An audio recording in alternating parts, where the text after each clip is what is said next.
खैर ठीक है। और जवाब दीजिए, क्योंकि ये बड़ी मतलब एक तरह से कहते हैं दुविधा वाली बात है। कोई दुविधा वाली बात नहीं है। हम्म, और इंसान का रूप है कि वो दुविधा में रहते हैं, हाँ और जरूरी नहीं है कि दुविधा में रहा जाए। जी। दुविधा से निकलना ही तो कामयाबी है। हाँ ये बात सही है। और दुविधा में रहोगे तो फिर बेकार है कामयाबी। कामयाबी बेकार है फिर। हाँ तो कामयाब वही होता है जो दुविधा में न रहे, हाँ। और जो व्यक्ति दुविधा में रहता है वो कामयाब हो ही नहीं सकता है। कामयाब होने के लिए दुविधा से बाहर निकलना पड़ेगा। दुविधा तो होनी नहीं चाहिए। हाँ दुविधा, शंका, कोई भी किसी भी तरीके का प्रॉब्लम अगर क्रिएट है आपके पास, हाँ फिर आप सफल व्यक्ति नहीं हो, फिर फिर आप असफल में अपनी गणना कर लो। ये बात सही है। हाँ। अच्छा सर, सवाल ये है, मुझे बताइए कि अगर 10 साल से कोई एक प्रत्याशी लगातार मुखिया है तो उस गांव का कंडीशन कैसा होना चाहिए? उस कंडीशन तो एकदम मस्त होना चाहिए, किसी भी प्रकार की कमी नहीं होनी चाहिए, चाहे रोड की हो, हाँ। चाहे पानी की हो, चाहे नाली की व्यवस्था हो, और चाहे गरीबों के लिए आवास की व्यवस्था हो, और किसी भी व्यक्ति को कहने की जरूरत ना पड़े किसी अन्य व्यक्ति को या प्रधान से या बीडीसी से कि हमारे ग्राम सभा में ये काम बचा हुआ है। चाहे कोई भी जनप्रतिनिधि हो, हाँ। उससे जो कंटिन्यू 10 साल से है। कंटिन्यू जो 10 साल है, हाँ। हम उससे आशा करते हैं कि हमारे ग्राम सभा में कोई भी काम पेंडिंग नहीं है, और जितनी भी योजनाएं हैं वो धरातल पर होनी चाहिए। अगर नहीं है तो कहीं न कहीं हमने जो प्रधान को चुना है वो गलत है। वो प्रधान अपने वादों पे खरा उतर नहीं रहा है। अगर खरा उतरता तो 10 साल में जनता को शिकायत का मौका न मिलता। 1% काम जो है पेंडिंग तो होने नहीं चाहिए।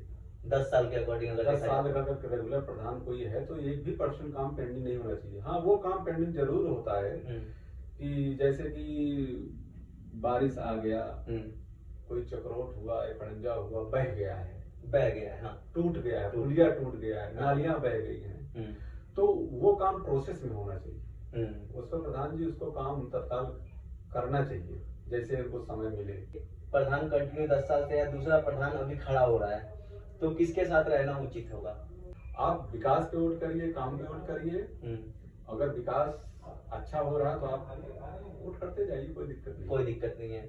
अच्छा, ये जो लोग, कुछ लोग जो बिक जाते हैं वोट पे, मतलब क्या संदेश देना चाहिए कि लोगों को नहीं बिकना चाहिए? वैसे तो देखो, पहली बात तो जो ग्राम सभा की जनता होती है उसको जागरूक होना बहुत जरूरी है। इलेक्शन आए तो वहां पर किसी लालच में, व्यक्तिगत अपने स्वार्थ के लालच में पैसे लेके या कुछ धन लेके वोट नहीं देना चाहिए। वोट जो है सदैव अपने इच्छा से और समाज के हित के लिए, और ग्राम सभा में जो विकास करे, जो हमें लगे कि नहीं ये योग्य है, ये विकास करेगा। देश को समझो कि जो पुराना 10 साल का प्रधान था, सरपंच था, उससे भी बेटर ये व्यक्ति काम करेगा, ये उस लायक है, हम उसका सपोर्ट करेंगे। कोई हमें 1 लाख का ऑफर दे रहा है, कोई 50,000 का ऑफर दे रहा है, नहीं, उसको कैंसिल करो।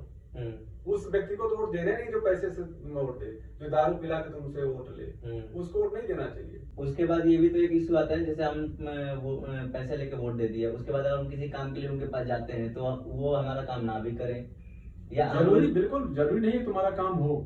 आप तो अपने आप को बेच दिए हो ना। जब आप अपने आप को पैसे से बेच दिए हो तब आप किस मुंह से जाओगे प्रधान के पास?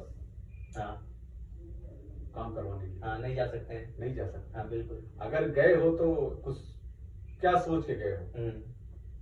बिल्कुल प्रधान कह भी सकता है। हाँ, कह सकता है। आपने तो 10,000 रुपए लिया था मुझसे ना इलेक्शन में अपने परिवार का 5-6 वोट देने के लिए। बिल्कुल कह सकता है। तो इसलिए पैसे लेके वोट देना ये मूर्खों की पहचान है। बिल्कुल, बहुत बड़ा संदेश है कि पैसे लेके वोट नहीं देना चाहिए भाई।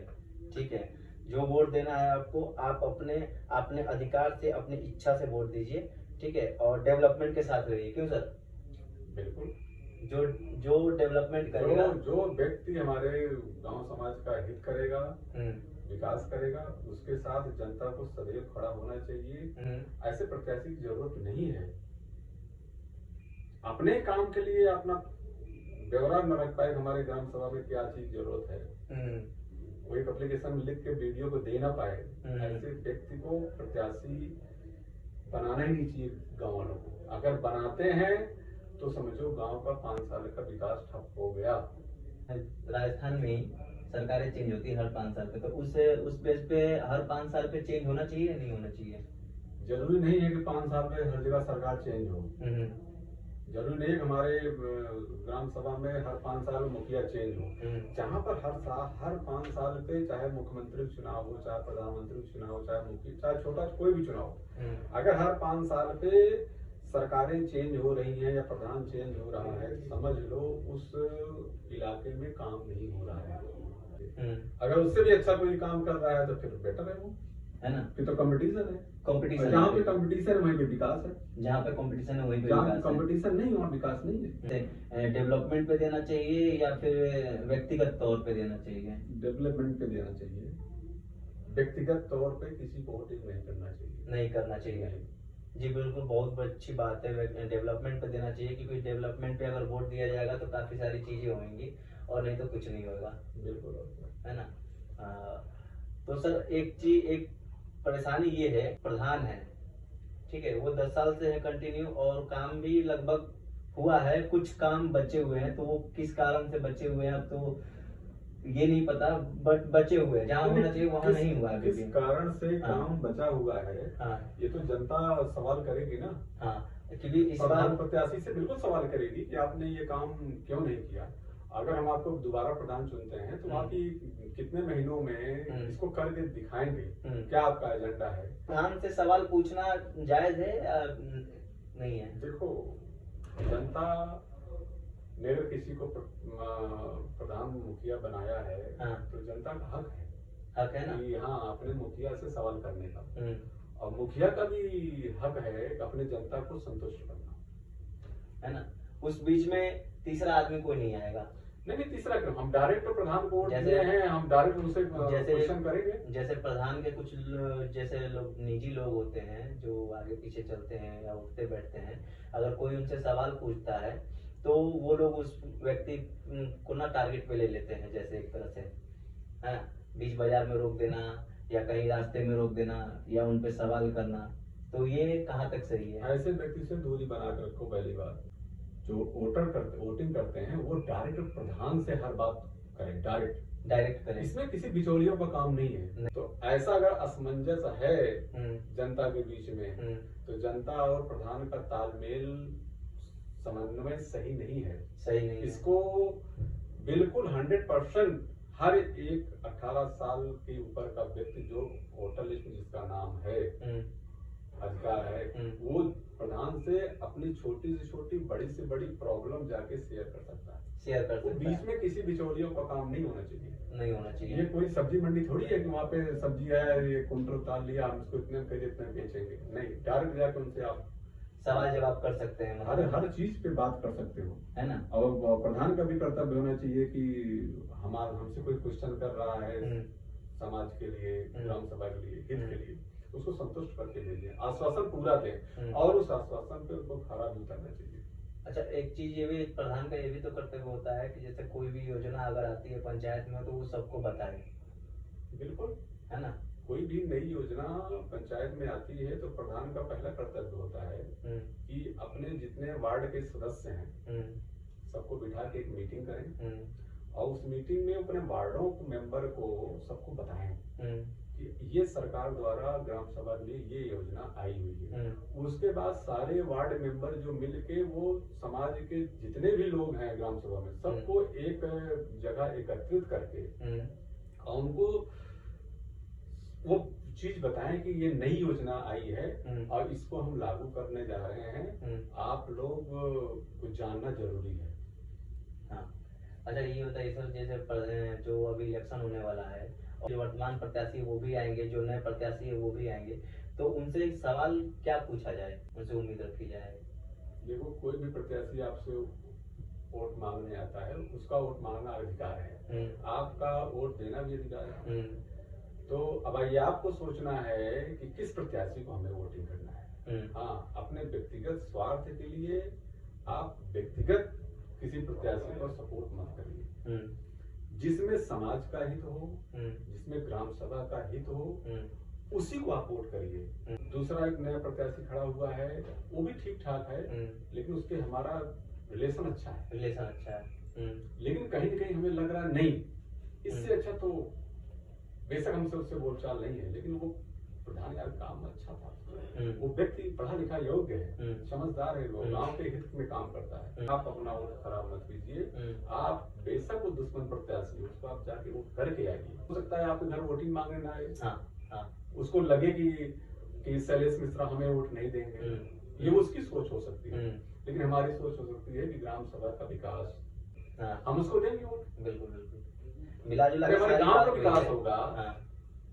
हमारा मुखिया है, हमारी उसकी नहीं पड़ती है, हम जान रहे हमारे लिए वो काम नहीं करेगा, लेकिन हम एक वोट तो उसको दे सकते हैं ना, क्योंकि वो हमारा नहीं करेगा, हमारे गांव का करेगा। जब हमारे गांव का करेगा, रास्ता बनेगा तो उसी से हम भी जाएंगे, उसी से वो भी जाएंगे, और पता चले कि नाली बनेगी तो पूरे गांव में पानी देर से बहेगा, हमारे घर का भी बहेगा। बिल्कुल बहेगा। तो व्यक्तिगत हमारे लिए तो बंद नहीं करेगा नाली, ना रास्ता बंद करेगा। नहीं, तो फिर आप वोट दे सकते हो, क्यों नहीं दोगे? वोट दे सकते हैं। क्यों? तो मिला जुला के वही है कि वोट कभी भी देना चाहिए तो डेवलपमेंट पे देना चाहिए।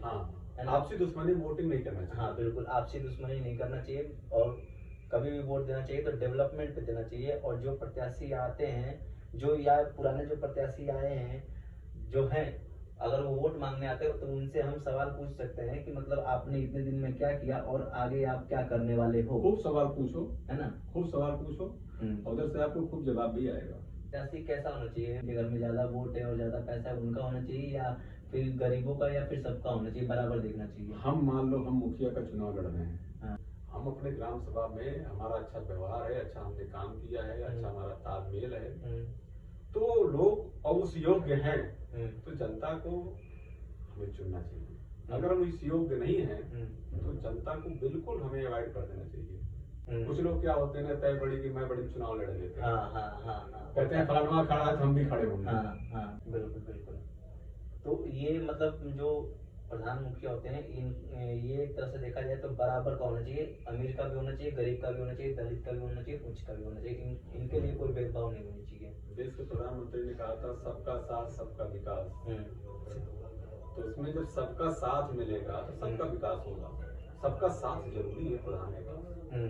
ग्राम सभा में 1/3 बहुमत से ही प्रधान बनना चाहिए। ऐसा नहीं कि 50 वोट से जीत गया हम जब लूट लिए, नहीं, आपके पास इतना बहुमत हो कि आप कॉलर टाइट करके जाके ब्लॉक प्रमुख से, वीडियो से अपनी बात रख सकते हो कि एक तरफा हम चुनाव जीत के आए हैं, ये हमारे जनता का काम है, इसको कर दीजिए, वो करेगा। एक चीज बताइएगा सर, जैसे कोई प्रधान है, ठीक है, और कोई पंचायत गांव में हो रही है, जैसे किसी दो पार्टी में सपोज लड़ाई हो गई, ठीक है, और दो पार्टी में लड़ाई हुई तो एक पार्टी अमीर है, एक पार्टी गरीब है, ठीक है, तो प्रधान को जो फैसला है वो किस तरीके से करना चाहिए? प्रधान को अमीर की तरफ करना चाहिए या गरीब की तरफ करना चाहिए?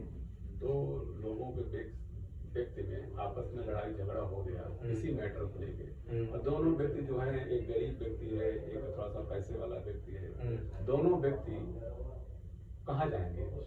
वो या तो पुलिस के पास जाएंगे या तो प्रधान के पास जाएंगे। तो पुलिस के पास तो नहीं जाना चाहिए, वो तो लास्ट है। पहले अपने मुखिया के पास जाओ, पहले अपने मुखिया, क्योंकि घर में जो सबसे बड़े बुजुर्ग होते हैं, पिता छोटे बाबा होते हैं, वो घर के मुखिया होते हैं। तो उसी प्रकार से उनके बाद समाज का जो मुखिया होता है प्रधान होता है। तो अगर हमारे गांव में पड़ोसियों से विवाद हो गया है, हम गरीब हैं या अमीर हैं, तो हम प्रधान के पास जरूर जाएंगे, प्रधान को इन्फॉर्मेशन करेंगे, प्रधान जी ऐसे ऐसे हमारे यहाँ हो गया है, आइए और इस मैटर को सॉल्व करेंगे। तो प्रधान जी का कर्तव्य बनता है, जाएंगे, दोनों की बात को समझेंगे, और जो सही होगा वही निर्णय देंगे। एक पक्ष में निर्णय को दोगे। अगर एक व्यक्ति जो पैसे वाला है वो गलत तरीके से किसी को सता रहा है, लड़ाई झगड़ा कर रहा है, और प्रधान का भी सपोर्टर है, और जो गरीब व्यक्ति है वो प्रधान का सपोर्टर नहीं है, एंटी पार्टी है, फिर भी प्रधान का वहां पे कर्तव्य होना चाहिए। प्रधान के लिए दोनों व्यक्ति एक समान, वो चाहे वोट दिया है चाहे ना दिया है, ठीक है, लेकिन प्रधान को सही काम करना पड़ेगा, सही निर्णय देना पड़ेगा, है ना, एकदम सही निर्णय, दोनों पक्ष बराबर। तो जो न्याय है वो प्रधान का कर्तव्य है। अगर प्रधान ऐसा नहीं करता है तो हम कहेंगे नेक्स्ट बार ऐसे प्रधान को चुनना सबसे बड़ा पाप है। अगर आप चुन रहे हो तो बहुत बड़ी गलती कर रहे हो। गांव में कोई रास्ता निकल रहा हो और गांव के लोग कई होते हैं 2-4-5 लोग रास्ता देने के लिए तैयार नहीं होते हैं, तो ये नहीं समझ में आता कि वो लोग आखिर निकल के जाएंगे किस तरफ से। देखो, अगर गांव में रास्ता बनना है तो उसके लिए गांव के लोगों को सबसे आगे आना पड़ेगा कि एक ऐसा रास्ता बनाओ जिससे किसी को दिक्कत ना हो। सबको थोड़ा थोड़ा 2-2 बीघा जमीन जाए, कोई बात नहीं। मतलब अगर बीच में से अगर रास्ता है और दोनों साइड अलग अलग लोग की जमीन है तो आधी जमीन उसमें से लीजिए, आधी जमीन इसमें से लीजिए। बिल्कुल, 4 हाथ उनका लीजिए, 4 हाथ उनका लीजिए, बीच में रोड निकालिए ना। बिल्कुल, हाँ। तो प्रधान का भी कर्तव्य होता है पूरे गांव को एक साथ बुला के एक जगह पे एकत्र करके और उस रास्ते के मैटर को रखें।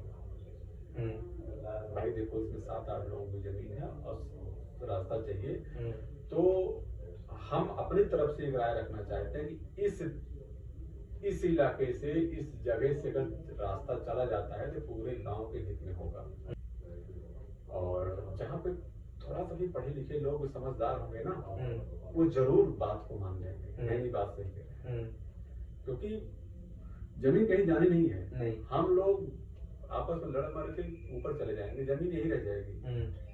इसलिए सोच समझ के सब लोग प्रधान के साथ बैठ के जो आपसी मतभेद है उसको सॉल्व करके रास्ता का निर्णय ले लीजिए। और प्रधान के रास्ता ये भी होता है ना कि लोग आपस में लड़ जाते हैं कि रास्ता हम नहीं देंगे, जमीन हम नहीं देंगे रास्ता के लिए, तो खैर वो तो निकल जाएंगे अपने टाइम पे, उनकी आगे वाली जो जनरेशन है उनके लिए दिक्कत खड़ी हो जाती है। फिर देखो, हर गांव में कुछ न कुछ विवाद है, किसी का रास्ते का विवाद है, किसी का और चीज नाली का विवाद है।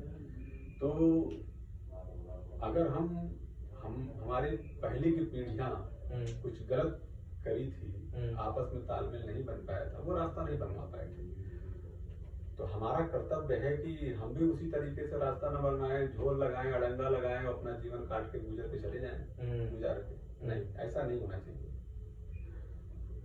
हम अपने जीवन काल में, अपनी पीढ़ी में पूरा प्रयास करेंगे आने वाले पीढ़ी को एक रास्ता दें। जिस विवाद में हमारे पूर्वज चले गए रास्ते के चक्कर में, रास्ता नहीं बन पाया, उस विवाद में अब हमारे आने वाली पीढ़ियां न रहें, इस गांव की आने वाली पीढ़ियां रास्ता से मुक्त हो जाएं, उनको रास्ता नाली कभी भविष्य में चिंता ही न हो। ये प्रधान कर्तव्य तो ही है, लेकिन साथ साथ गांव वासियों का भी कर्तव्य है। गांव वासियों का भी कर्तव्य है। बिल्कुल, ग्राम वासियों का कर्तव्य है कि आने वाली पीढ़ी के लिए आप क्या करके जा रहे हो। बिल्कुल बिल्कुल सही बात। आपका योगदान होना चाहिए उसमें। अगर 1-2 लाठा जमीन जाती है तो जाने दो, बिल्कुल सही बात। रास्ता होना चाहिए, रास्ता होना चाहिए। बरसात के टाइम में काफी ज्यादा दिक्कतें होती है। बाहर के लोग आए तो देखें, हाँ कितना बढ़िया गांव है, इस गांव में रास्ता है, नाली है, सबका द्वार एक द्वार से टच है, कोई किसी के लिए मेड़ नहीं बांधा है, कोई किसी के लिए दीवार नहीं खड़ी किया है, अर्थात इस गांव में सामंजस्य है। सामंजस्य है, हाँ, सबसे बड़ी बात। अब पता नहीं उस गांव में गए तो रास्ता ही नहीं है, सब अपने द्वार पे दीवार खड़ी कर लिए हैं, एक दूसरे से मतलब ही नहीं है, मतलब ये गांव एकता नहीं। हाँ, ये निशानी कि हर गांव में ऐसा होता है, कई बार रास्ता निकलता है, जैसे हमारे गांव में 2 रास्ते हैं, तो एक रास्ता एक साइड से बिल्कुल पिच हो चुका है और दूसरी साइड जो रास्ता है वो इसी विवाद में फंसा पड़ा है, लोग जमीन अपनी दे नहीं रहे। जमीन तो देना पड़ेगा, है ना, जमीन तो देना पड़ेगा। अगर रास्ता आज नहीं दोगे तो कल दोगे। हाँ, कल नहीं दोगे, आप ये पीढ़ी नहीं देगी तो अगली पीढ़ी देगी। आप किसी से मान लो 1 लाख का कर्जा लिए हो, आप पटा नहीं पा रहे हो, तो आपकी आने वाली पीढ़ी पटाएगी ब्याज के साथ। वो भी नहीं पटा पा रहे हैं तो उसकी तीसरी पीढ़ी आगे पटाएगी। पटाना तो पड़ेगा, पटाना पड़ेगा, इससे रास्ता तो बनाना पड़ेगा। हाँ, आज बना लोगे तो अच्छा है और नहीं बनाओगे तो फिर अगली पीढ़ी तो बनाएगी। और रास्ता बन जाने से तो सभी का भला है ना, उनका भी भला है। बिल्कुल भला है। अब एक बड़ी चीज देखो, देश में रूस और यूक्रेन का युद्ध चल रहा है, 3 साल हो गए चलते हुए। ये युद्ध बंद होगा, एक दिन बिल्कुल बंद होगा, 100% शांति होगी, बंद होगा। ऐसा नहीं कि यूक्रेन खत्म हो जाएगा, रूस खत्म, युद्ध बंद होगा। युद्ध कौन बंद कराएगा? युद्ध वही दोनों देश के वासी बंद कराएंगे, जनता ही बंद कराएगी। बिल्कुल बिल्कुल। हाँ, बाहर का कोई व्यक्ति आके युद्ध को नहीं रुकवा सकता, नहीं रुकवा सकता। तो इसे हमारे गांव की जो समस्या है वो हम ही आप बैठ के समझ सकते हैं। बिल्कुल, तो ये चीज लोगों को सोचना चाहिए, समझना चाहिए। कहीं से रास्ता अगर निकल रहा है तो थोड़ी थोड़ी अगर जमीन जा रही है तो जाने दीजिए। कम से कम आप जो अभी सरवाइव करोगे उसके लिए भी बढ़िया है, और आपके जो नेक्स्ट जनरेशन है उसके लिए भी काफी अच्छा होगा। तो थोड़ा थोड़ा जमीन जाने दीजिए, रास्ता निकलने दीजिए। क्योंकि बरसात जमीन कहाँ जा रही है, तो उसी जमीन तो रास्ता बन रहा है ना, वो तो आपको उपयोग की है। हाँ बिल्कुल। उसमें अगर आप मान लो 2 हाथ जमीन नहीं देते हो तो क्या 2 हाथ में आप कितना बोरा साल का चावल कर लोगे? और जो परेत पड़ा हुआ है उसको आप जोत बो नहीं पा रहे हो, इसी 2 लाठे में आपको पूरा सोना मिल जाएगा? नहीं। लेकिन रास्ता बन जाएगा तो रास्ते के दोनों तरफ जो जमीनें होती है ना उसकी वैल्यू बढ़ जाती है। वैल्यू बढ़ जाती है। अगर हमने 1 लाठा जमीन रास्ते में दे दिया और उसके जो बगल वाली जमीन का रेट है वो 1 लाख रुपए हिस्सा है बिना रास्ता के। बिना रास्ता के। जब रास्ता चली जाएगी उस जमीन का तुरंत रेट डबल हो जाएगा। हाँ बिल्कुल हो जाएगा। तो जब 2 लाख रुपए हिस्सा हो जाएगा रास्ता आने पर, तो जो हम 1 लाठा जमीन दिए है ना वो कवर हो जाएगा। कवर से भी ज्यादा कवर से भी ज्यादा हो जाएगा। हाँ। किसी को कोई दिक्कत नहीं। हाँ। तो भाई अपनी वैल्यू बढ़ाना है तो अपना टैलेंट को बढ़ाना है। अच्छा, एक अपना टैलेंट बढ़ाओगे वैल्यू बढ़ेगी। तो आपके जमीन की वैल्यू बढ़ाना है तो जमीन के बगल में रोड देना है सदैव। जो सड़क पे जो रोड होता है, जो सड़क पे जमीन होती है किसी की 10 लाख रुपए हिस्सा है, 1 लाख रुपए फिट है। लेकिन वही जो गांव की जमीन है वो 1 लाख रुपए बीघा है। काहे को भाई? क्योंकि वहां पर रोड गया होता तो वो भी 1 लाख रुपए फिट होता। क्यों 1 लाख रुपए बीघा होता? क्योंकि उसकी वैल्यू अंतर हो गया। इसलिए हर गांव में रास्ता होना चाहिए। बिल्कुल। और एक गांव से दूसरे गांव को भी जाने के लिए रास्ता होना चाहिए, ताकि पब्लिसिटी आए जाए ज्यादा। तो आप वहाँ पे कुछ भी खोल सकते हो, दुकान कर सकते हो। दुकान करोगे, हर व्यक्ति क्या है जिसको रास्ते में दिक्कत हो आके वहाँ पे जमीन खरीदना चाहेगा। जब आबादी बढ़ेगी तो रोड पे आना चाहेगा, तो उसकी जमीन कीमत बढ़ेगी। बिल्कुल। हाँ। अपनी कीमत बढ़ानी है तो अपना टैलेंट को ऊंचा करिए। उसी तरीके से अगर जमीनी कीमत बढ़ानी है तो आप रास्ता दीजिए। हाँ, रास्ता अगर जहाँ रहेगा वहाँ की वैल्यू बढ़ेगी, और आप भी आओगे जाओगे, सभी लोग आएंगे जाएंगे। बरसात में जो लोगों को परेशानियाँ होती है, काफी बरसात में दिक्कत होती है, वो दिक्कत भी खत्म हुई है। बात को समझने वाली चीज है। आपसी विवाद में आप रास्ता बंद कर दोगे, फिर आप जाओगे कहाँ? आपको ही दिक्कत होगी, किसी और को दिक्कत थोड़ी ना हो रही है। तो ये चीजें कभी वोट दीजिए तो डेवलपमेंट पे दीजिए, व्यक्तिगत तौर पे कभी मत दीजिए। ठीक है, ये मत सोचिए कि वो हमारे पटीदार हैं या ये जो भी हैं रिश्तेदार या मित्र, इस पे वोट नहीं देना है। आपका वोट आपका अधिकार है। आप डेवलपमेंट पे दीजिए, विकास पे दीजिए। आप अपना विकास मत सोचिए, आप गाँव का विकास सोचिए कि हमारे गाँव का विकास कितना है, कितना हुआ है। और जो अभी मेरे ख्याल से जो अभी चल रहा है, जो थोड़ा बहुत हो सकता है कि जो नेक्स्ट चांस दिया जाए उसमें ये कंप्लीट भी हो जाए। हाँ, बिल्कुल, क्यों नहीं? तो इस चीज को लेकर के एक चीज मुझे बताइए, जैसे हम किसी को वोट दे रहे हैं तो क्या हमको किसी को बताने की जरूरत है कि हम किसको वोट दिए हैं? नहीं, वोट आपका अधिकार है, आप किसी को भी दे सकते हैं। और इसलिए तो वोट बूथ तक है।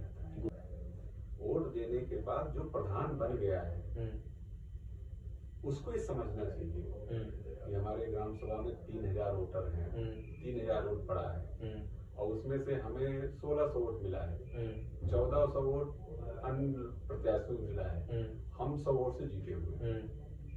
तो 1600 वोट को मान के ना चले प्रधान जो बना हुआ है, वो पूरा 3000 मान के चले, पूरा 3000 वोट मिला हुआ है। बिल्कुल। हाँ। और उस सब का विकास करे। हाँ। जो उसके साथ खुल के प्रचार कर रहे थे उनका भी काम करे, जो उनका विरोध कर रहे थे उनका भी काम करे, जो उनके प्रत्याशी खड़े थे 8-10 प्रत्याशी उनका भी विकास करे। एंटी पार्टी जो खड़ी थी, इलेक्शन हो जाने के बाद, मुखिया चुने जाने के बाद सब एक हो गए। आपसी लड़ाई झगड़ा सब खत्म वहीं पे। अब हमारे 5 साल मुखिया ही हैं। अरे हम भी मुखिया चुनाव लड़ रहे हैं, तुम भी मुखिया चुनाव लड़ रहे हो, वो भी मुखिया चुनाव लड़ रहे हैं। पता चले कि आप जीत गए, हम दोनों हार गए। तो 5 साल तक हम बेशक मुखिया चुनाव लड़े थे, हम हार गए आप, लेकिन 5 साल तक हमारे मुखिया जिसने मोदी को वोट दिया, जिसने नहीं दिया उसके भी प्रधानमंत्री हैं, जिसने दिया उसके प्रधानमंत्री हैं। हाँ ठीक है, हाँ, देश के प्रधानमंत्री होगा तो गांव समाज का मुखिया हो गया जो जीत गया, वो हमारा भी मुखिया है। अच्छा, उन लोगों को क्या कहा जाए जो कहते हैं कि इधर भी रहेंगे उधर भी रहेंगे, इधर भी खाएंगे उधर भी खाएंगे? नहीं, तो ये तो उनकी गलत सोच है ना। दो नाव पे अगर पाँव रखोगे तो कहाँ जाओगे आपको ही पता होगा, बीच में फंस जाओगे, खत्म कहानी। तो ऐसे लोगों का कोई भविष्य नहीं होता है, वो तो अपने आप को भी बेवकूफ बना रहे हैं, है ना? है। कहते हैं कि दोनों प्रत्याशी से मलाई खाएंगे। हाँ। तो खा लो, कई दिन खाओगे? हाँ। मलाइया नुकसान करेगी ना, ज्यादा मलाई हुई नुकसान करेगी, हजम नहीं होगा। तो हम तो कह रहे हैं किसी की मलाई मत खाओ, अपने कर्म की मलाई खाओ, सुखी रहो। बिल्कुल, और सबसे अच्छी बात यही होगी, अगर रोड़ा अगर बीच में आ रहा है तो सपोर्ट किसी का नहीं करना है। मेरा खुद का वोट है, मैं कहीं भी दूंगा। खाओ मत किसी का, हाँ, खाओ मत किसी का, सबके साथ रहो, कोई दिक्कत नहीं है, लेकिन आप किसी भी प्रत्याशी का। अच्छा, रैली में कुछ लोग जाते हैं खाने पीने के लिए, बेवकूफ है। देखो हमारा आपका तालमेल है, प्रधान तो सबको पूछेगा ना। हाँ, या हमारा नामांकन है, आप चलिए हाँ, रैली में, हमारा वहाँ मीटिंग। बिल्कुल। देखो गांव का है, अगर वो आपके पास टाइम है, आपका प्रत्याशी खड़ा हुआ है, आप मतदान के लिए जा रहे हो वहाँ पे, क्या कहते हैं, नामांकन करने, तो आपको जाना चाहिए। ऐसा नहीं कि आप इनके भी उसमें जा रहे हो, उनके भी जा रहे हो, उनके भी जा रहे हो, सबके आप जा रहे हो ब्लॉक में प्रधान प्रत्याशी के साथ में नामांकन के लिए। क्यों जा रहे हो आप सब? क्या फायदा? आप किसी एक में जा सकते हो, जाओ जिसको आप लोग हमको हमें प्रधान इसको चुनना है, अगर आप उसके साथ खुल के हो ना, नहीं तो आप किसी के मत जाओ, साइलेंट मोड पड़े रहो, वैसे वोट दे दो। हाँ, लेकिन कोई भी प्रत्याशी अगर आपको बुलाता है कि आज इस चौपाल है, मीटिंग है, सबको बुला रखे हैं, आप जाइए वहाँ पे, उसकी आप बात को सुनिए, उसमें 5 साल का ब्यौरा क्या रख रहे हैं, समाज के लिए क्या क्या बात कर रहे हैं, उनको सुनिए। आपको वोट देना है उस प्रत्याशी को, नहीं देना है अलग करना है, वहाँ पे आप जाइए, बैठिए, और फिर कल को दूसरा प्रत्याशी आके फिर कहता है कि आज यहाँ पे बैठक है, उसमें भी आप जाइए, उसकी पूरी बात को सुनिए। ऐसे महीना भर के प्रचार में 20 मीटिंग हुई, हर प्रत्याशियों की, आप हर प्रत्याशियों की मीटिंग में जाइए और सबका निचोड़ निकालिए और अपना दिमाग लगा के, सेंस लगा के वोट करिए। हाँ, ये बात है। अच्छा, एक लास्ट सवाल है, जैसे 2 प्रत्याशी हैं, एक पहले से है, एक अभी नया खड़ा हो रहा है, और दोनों वोट मांगने आ रहे हैं, तो इन दोनों से क्या सवाल पूछा जाए? जो प्रधान है उसको तुम्हें मालूम है कि इसने 5 साल किया गया है, लेकिन जो नया प्रत्याशी है उसके आप काबिलियत को देखिए, बोलने चलने में ठीक है, पढ़ा लिखा योग्य है, फिर मैं कह रहा हूँ पढ़ा लिखा होना चाहिए, किसी के सामने, दरोगा अधिकारी सामने दबना नहीं चाहिए, अपनी बात बेदार आवाज में रख सके, और जो बात रख रहा है उसको कम से कम 10 लोगों को दिल तक झकझोर दे, ऐसा टैलेंट वाला आदमी चाहिए। अगर ऐसा है और नियत उसकी साफ है, उसका सपोर्ट करिए, खुल के सपोर्ट करें, तो जिताइए, बुलाइए, तो ये मिला जुला के वही है कि डेवलपमेंट पे वोट देना है, और मतलब अपने दिमाग लगा के वोट देना है। बिल्कुल, अपने विवेक से वोट दीजिए, किसी के आवेश में नहीं आना है, किसी के कहने से नहीं आना है, किसी के कहने से वोटिंग नहीं करना चाहिए। हाँ, आपका मताधिकार है, आप अपने विवेक से वोट दीजिए कि कौन अच्छा है, कौन बुरा है। गांव के लोगों को सब मालूम होता है, कौन से लोग अच्छे हैं, कौन से बुरे हैं, किसको वोट देना चाहिए, किसको नहीं देना चाहिए। ये शायद गांव की जनता अपने मुखिया के पद पर प्रत्याशी जो खड़े हैं उनको सब मालूम होता है। मिला जुला के वही है कि डेवलपमेंट में आपको वोट देना है, किसी के आवेश में आके वोट नहीं देना है, किसी के कहने में आपको वोट नहीं देना है, और प्रत्याशी ऐसा होना चाहिए जो दोनों पक्षों की बात को सुने और फैसला जो हो बीचों बीच ले, ताकि गरीब का भी भला हो और अमीर का भी भला हो। ऐसा नहीं होना चाहिए कि या तो गरीब के साइड बोल दे या तो फिर अमीर के साइड, नहीं, ऐसा नहीं होना चाहिए। तो दोनों का जो सही निचोड़ है, जो सत्य हो, उस पर फैसला लेना चाहिए। वोट पे और पैसे पे वोट लेने वाला प्रत्याशी कभी प्रत्याशी होता ही नहीं है। हाँ, फिर तो वो एक तरफा हो गया ना, फिर एक तरफा हो गया, धंधा है फिर। तो अपना बुद्धि विवेक से अपना वोट देना है, और वोट अपना किसी को बताना नहीं है कि हमने इनको वोट दिया, उनको वोट दिया। आपका वोट है, आप चाहे जहाँ दो। ठीक है, तो इसी के साथ चर्चा को समाप्त करते हैं। और सबने बड़ी अच्छी अच्छी बात कही है, और मेरा भी एक जवाब सुन लीजिए आप लोग जाते जाते, क्योंकि काफ़ी लोग हमसे पूछ रहे, 2-4 लोग कल ही बात हुई थी कि आप किस तरफ हो। तो भाई मैं किसी की तरफ हूँ ही नहीं, सबकी तरफ है, किसी तरफ नहीं है। सबकी तरफ देखा जाए तो हाँ, ठीक है। हाँ। और जहाँ तक हमारी बात रही, तो हम तो गांव में रहने नहीं आ रहे हैं भाई, लेकिन हाँ गांव जाते हैं तो देखते हैं कि क्या बन रहा है और क्या बिगड़ रहा है। ठीक है, तो आप गांव में हो या नहीं हो, कभी हाँ। कभार तो आप साल 6 महीने में गांव जाते हो ना, हाँ, तो आपको, आप भी उसी गांव में रहने वाले हो, हाँ, आपका भी अधिकार है कौन सा मुखिया होना चाहिए। बिल्कुल, हाँ। आप बेशक शहर में हो, लेकिन इलेक्शन के टाइम में आप गांव जाइए, हम्म। अपना मत दे के आइए। मत दे के आइए, बिल्कुल। इस बार इलेक्शन में हम जाएंगे भी। हर व्यक्ति को जाना चाहिए। हाँ, ऐसा नहीं कि यार जाएंगे 2000 मेरा खर्चा आ जाएगा, 2 दिन मेरा छुट्टी का नुकसान होगा, हाँ। ये सोच मत रखना। जाइए, आपका 10,000 नुकसान होगा, हाँ। लेकिन एक वोट 5 साल का भविष्य बदलेगा, बिल्कुल, समाज का, गांव का। बिल्कुल। आप जाइए, वहाँ पे वोटिंग करिए। और कोई प्रत्याशी कहता है अरे भैया मैं 2000-4000 भेज दे रहा हूँ, आ जाइए, हाथ जोड़ लीजिए। हाँ बिल्कुल, आप हमको पैसा मत दीजिए, हम ऐसे ही आ जाएंगे। हम वैसे आ रहे हैं, आपको कहने जरूरत नहीं है, हम आ रहे हैं, वोट करेंगे। बिल्कुल, नहीं पैसे पे तो वोट देना नहीं चाहिए। ऐसे लोग तो मूर्ख हैं, हम्म। तो कम से कम इससे बचना चाहिए। पैसे पे, जातिवाद पे, बिरादरी पे, किसी चीज पे वोट नहीं देना चाहिए। वोट दो तो सिर्फ डेवलपमेंट पे दो, कि आपके क्षेत्र में क्या काम हुआ है और क्या विकास हुआ है और क्या काम हुआ है और क्या होने वाला है। ये प्रत्याशी से आप पूछ सकते हो जब वो वोट मांगने आए, बहुत बढ़िया है, अच्छा। आप पूछो कल तो इतने सालों में आपने ये किया, तो अगले और सालों में आप क्या करेंगे। अगर नया प्रत्याशी आता है तो उससे आप पूछिए कि आप क्या करने वाले हैं, आप हमारे क्षेत्र, हमारे गांव के लिए आप क्या करने वाले। तो इसी के साथ चर्चा को समाप्त करते हैं, और वोट अपने हिसाब से दीजिए, और किसी को कुछ बताने की जरूरत नहीं है। और मेरा भी जवाब यही रहेगा। जय हिंद, नमस्कार।